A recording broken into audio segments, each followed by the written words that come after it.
We've reached the end of the line with my personal Halloween Horror Nights 30 journey for the year. What a wonderful return to the event. I laughed, I cried the moment they let us in the gate.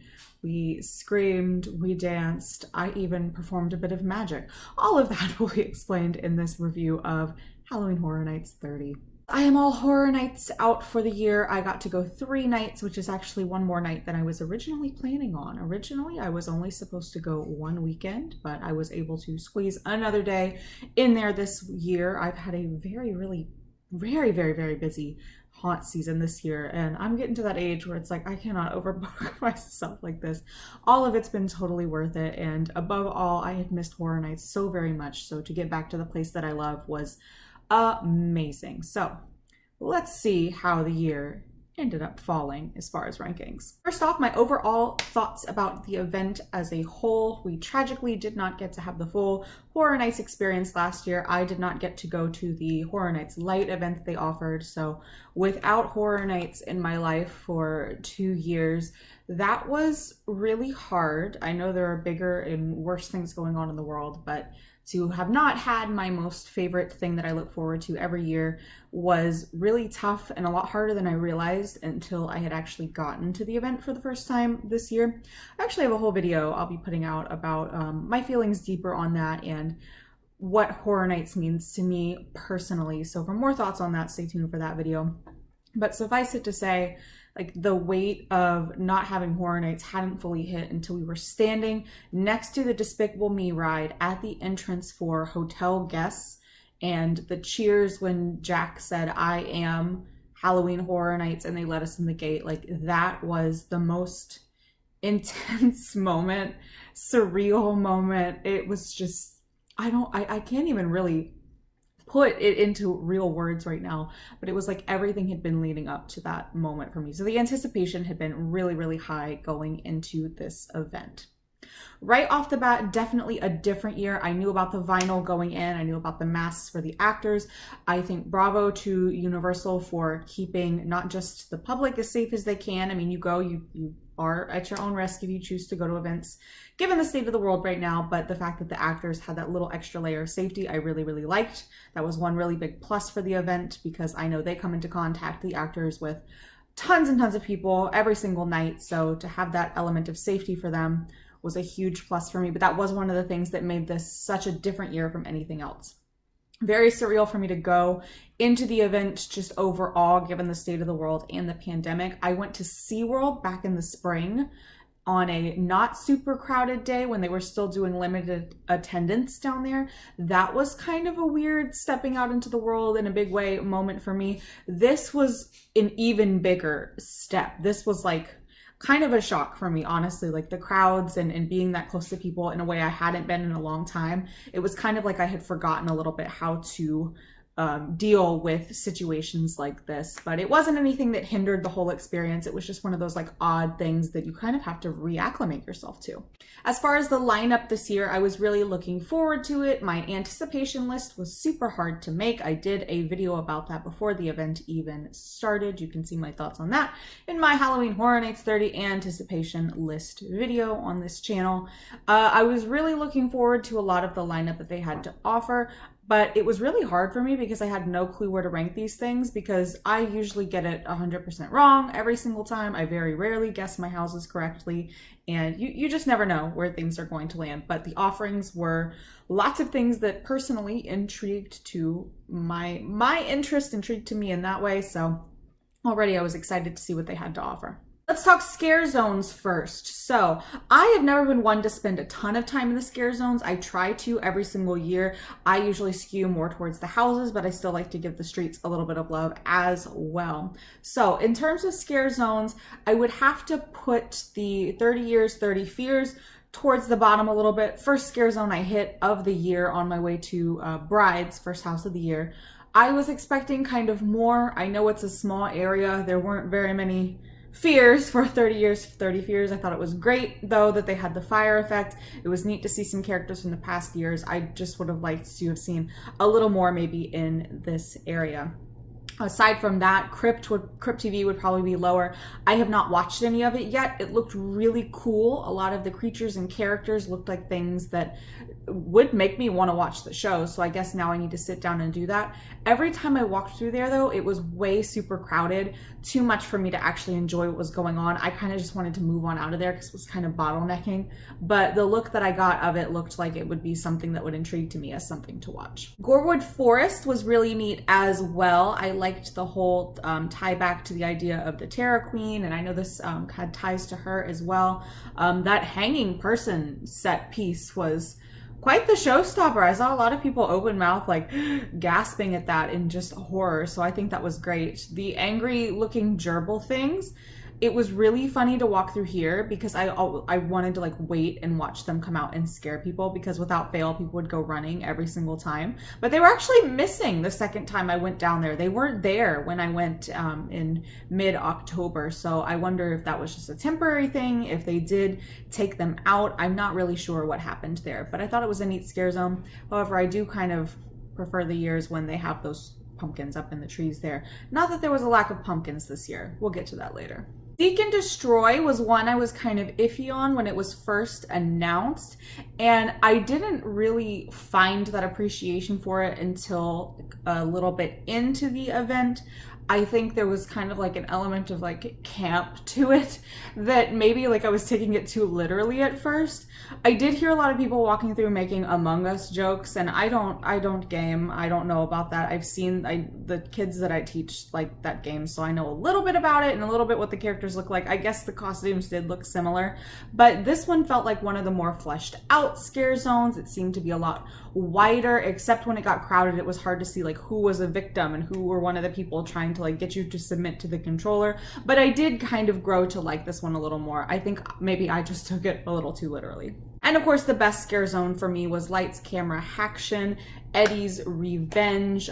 Personally, probably just because I got to see Jack and Eddie and get a picture with them my second night of the event. I knew Jack was roaming around. I did not think I'd be lucky enough to get a picture with him or Eddie in the picture at all. So that was amazing that I got to do that. This is where I saw a lot of the characters from past years. This is what I was expecting from 30 Years, 30 Fears, but we got it in Haction, so it was neat. I think like this was definitely my favorite scare zone of the year. Lots of great scares. They were really interactive in this one, and it felt like a love letter to the years past. So this was definitely the standout scare zone for me. Now for the main event, let's talk about these houses. So being very scientific here, I have my list here on the Cabana Bay little sheet here, and actually, my first weekend down there, they didn't give us the little notepad and the pen. This was not in my room the first weekend, and I was really upset about it, honestly, because every year, without fail, my second morning, or the second day that I am there, I wake up,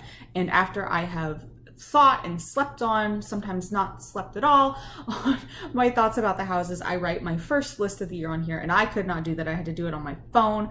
Perhaps I am an old-fashioned person. Yes, I keep everything digitally, but I am a dinosaur when it comes to wanting a physical copy of something, and I was denied this opening weekend. So when I went back down again in mid-October and I saw this was here, I was really thrilled about it. So I haven't put this on my computer yet. I actually am just carrying this around. This has been in my bag for several weeks now. Now, as I like to say in every review of mine, again, taste is subjective. Just because I did not like something does not mean it was bad. I've seen a lot of different lists online and a lot of different opinions from people this year. I respect all of that. My love to everybody involved, from the higher ups, the creatives, all the way down to the actors. You guys are the heart and soul of this event. You put so much energy and effort into it. I appreciate you, I see you, and I respect you. So let's go ahead and get into this list. I'll be counting down starting at number 10 and going to number 5 in this video, and then in my part 2 of my review, I'll be going from 5 to 1. So let's get started at what house came in number 10. So sometimes things are just not for you. This is one of those things for me. Number 10, Texas Chainsaw Massacre. I did not hate this house. I would not put it in my top bottom houses of top bottom. That's an oxymoron there, kind of cancels each other out. I wouldn't put them in my lowest section of all time here, but I think this house had something working against it, and that is the fact that when they did this house at a year prior, it was one of the ones that surprised me the most. I went into that year not expecting to like Texas Chainsaw, and in fact, it was one of my favorites. I thought this would be a situation like when they did American Werewolf in London again. I thought we'd be getting more or less the same Texas Chainsaw house in a soundstage instead. Now, unless I just have a really bad memory, this house felt totally different than the one that we saw at the year before. Positives about the house, really nasty. It smelled disgusting. I guess that's what they're going for. That's the whole essence of it, I imagine. I thought the facade was really cool. This one creeped me out in a way I didn't like. This wasn't like a fun, creepy one. This was like a get me out of here creepy. I did not like the part with the pigs. I did not like the way it smelled. I didn't really feel like I got very many jump scares in my face. And that's actually something that was kind of a theme this year. I think maybe I've just kind of like grown out of getting a ton of scares in Horror Nights. I've gone from like hiding and screaming to I just am like, oh, this was one that I didn't get a whole lot of scares in. Probably my biggest WTF moment of the year, though, was walking into the room with In-A-Gadda-Da-Vida playing. I literally stopped in my tracks, turned around to my mom, like, are you hearing this? And we came out of here saying, is that in the movie? And when I looked it up, I think this one was more influenced by maybe the second Texas Chainsaw Massacre movie. Never seen it. I don't know. I could be totally wrong. This could be inspired by the whole franchise. I really wouldn't know. Texas Chainsaw really isn't my jam.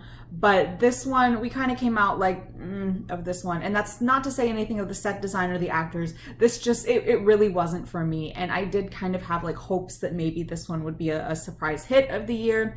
I know I've seen some people that have really enjoyed it, and that's great. I just don't think this subject matter is really what I'm necessarily looking for in a haunted house. Number 9. So again, I always get it really wrong. This house was actually my most anticipated of the year. Welcome to Scary Horror in the Heartland. Now, everything from Texas, like aside from Texas Chainsaw Massacre, I genuinely did really enjoy. That was the only one that I was just kind of like, this isn't for me on. But it was disappointing to have to put Scary this low. I was looking forward to this one the most. I have loved the years they have used Cary, Ohio as a location in the past. Hearing that we get to see scenes from Leave It to Cleaver, we get to see Meets, part of Hive. That was one of the scariest houses I've ever been in. Was really excited for this one. I think where this house falls flat was that it was so short. It really does just feel like it kind of ends.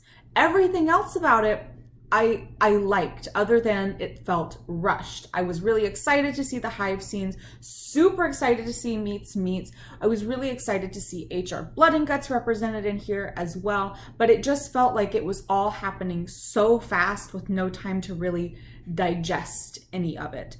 But the actors were giving it their all. The second weekend I went down, I did actually enjoy it better. And I did get to see Meets outside with his chainsaw. That was not there when I went the first time. So that was really exciting for me to see. That was probably my favorite section of the house, because that is a house from my very first year ever attending Halloween Horror Nights. So that was a nice little throwback all of these years later. But I do feel like maybe if this one had had just a little bit more time to grow and develop and maybe work on some more transitions and make it a little longer, maybe I would have liked it a little bit more. But when I tell you that Blueberry Hill song has been stuck in my head for the past month, I mean that. So thanks, Scary. Number 8. I hoped and dreamt and waited for this house to come to pass, and it finally did. The Haunting of Hill House. Now again, I know this one is on the lower half of my list. That does not mean I did not love it. I knew from the second I watched the show that this was something I absolutely desperately needed at Halloween Horror Nights, and to have it actually happen made me completely thrilled. I think they did it wonderful justice. I have to laugh though that they were showing scenes on the outside, like standing in line and watching Nell die was really weird. Like I had to laugh. It's like, this is dark. Like I know we're at Horror Nights and this is a horror scary event, but it's watching something so sad unfold on the side of a soundstage.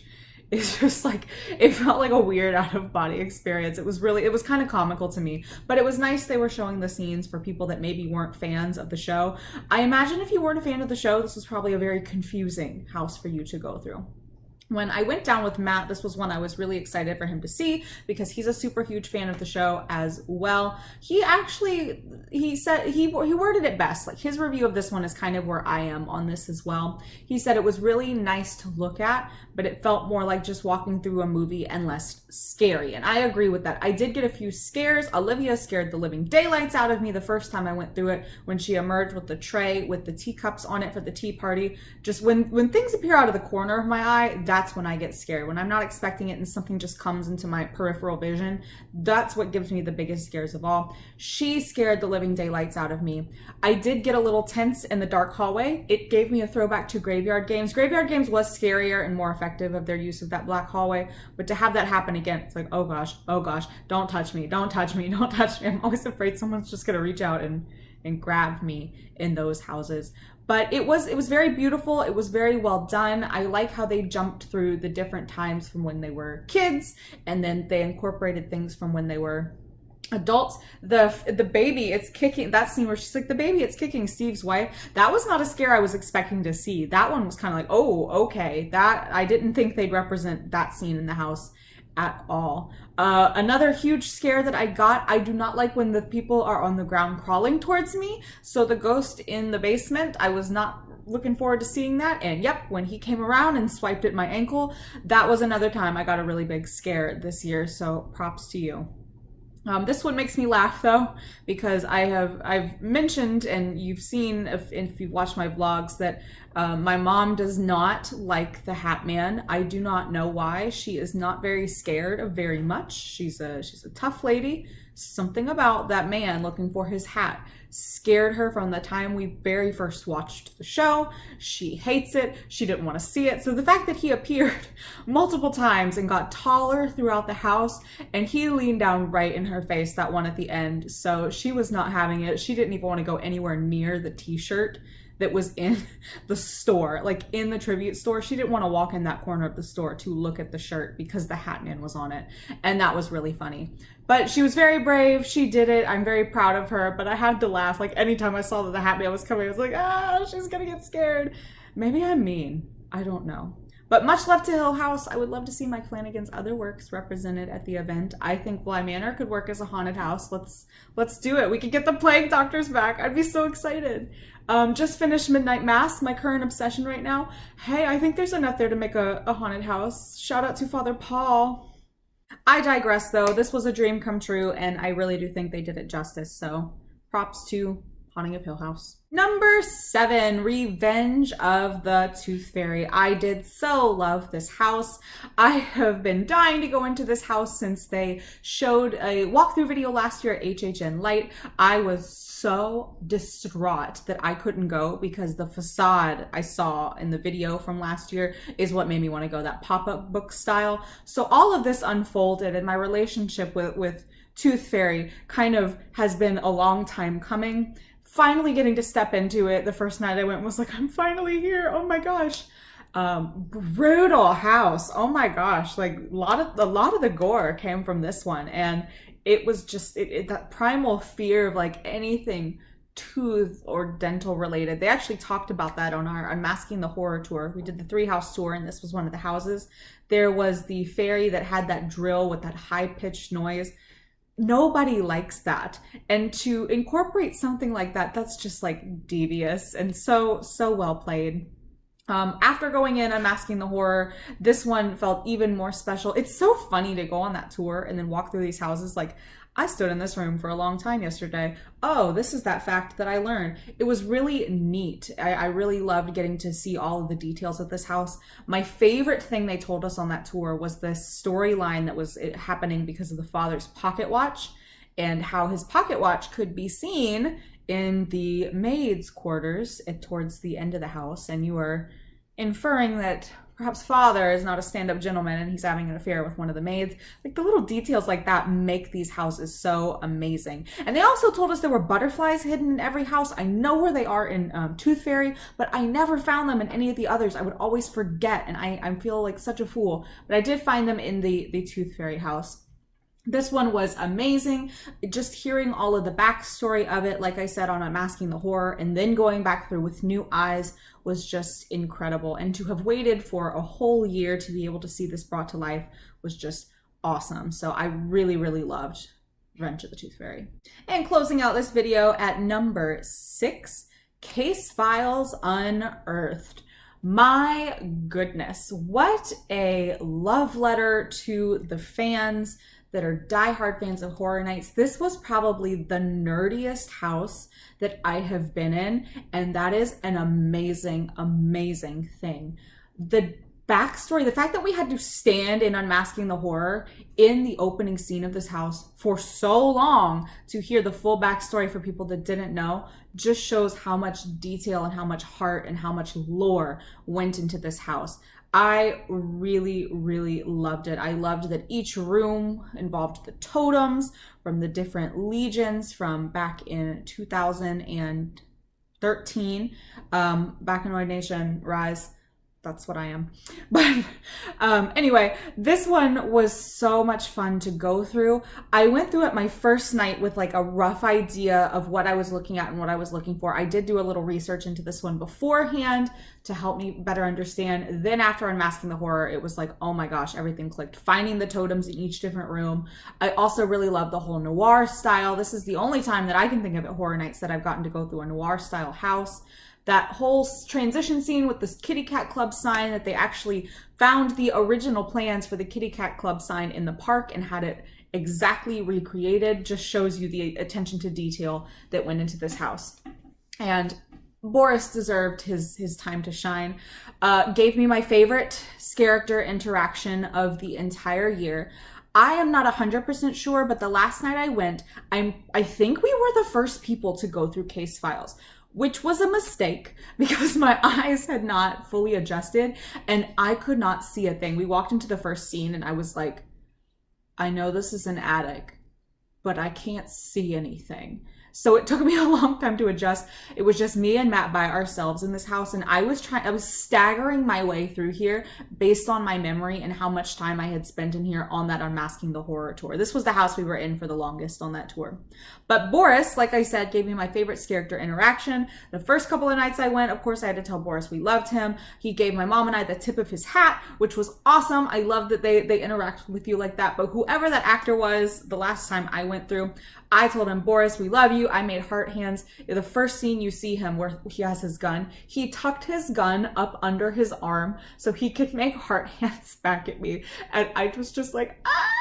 I couldn't get over it. It made me so happy. I live for like cute character interactions, especially in houses that are like, you know, like super nerdy and geared towards the fans, and to have those fan favorite characters, that's so exciting. But that made my whole night. That was the first house we went in that night, and it was just like, okay, night made. What could possibly ever top that? Yes, this house gave me very Twilight Zone vibes too, just the episodic nature. And of course the scene with the mannequin case, that reminded me of that very scary Twilight Zone episode with the mannequin. Marsha, you know who you are. Oh, creepiness. So it was giving me all sorts of things. Noir, Twilight Zone, monsters, the legions of horror, Boris. Like, what more could you want? And I love the love that this house is getting online. I feel like this is like one of the biggest hits of the whole year, and maybe not one that people were expecting to love, but certainly one that people are falling for anyway. And one of my favorite pictures of the year was actually in the precinct when our guide was like, legally, I cannot stop you from taking pictures of the Shrek characters you can see if you turn around in the top of the theater. So in my second vlog, my night 2 Halloween Horror Nights vlog, there's a picture of Pinocchio's feet sticking out of the little box. So just another fun little tidbit that just takes things over the top, you know? So that's gonna wrap up part 1 of my Halloween Horror Nights review. Stay tuned for part 2, where I count down my 5th through 1st house of the year. I'll see you then.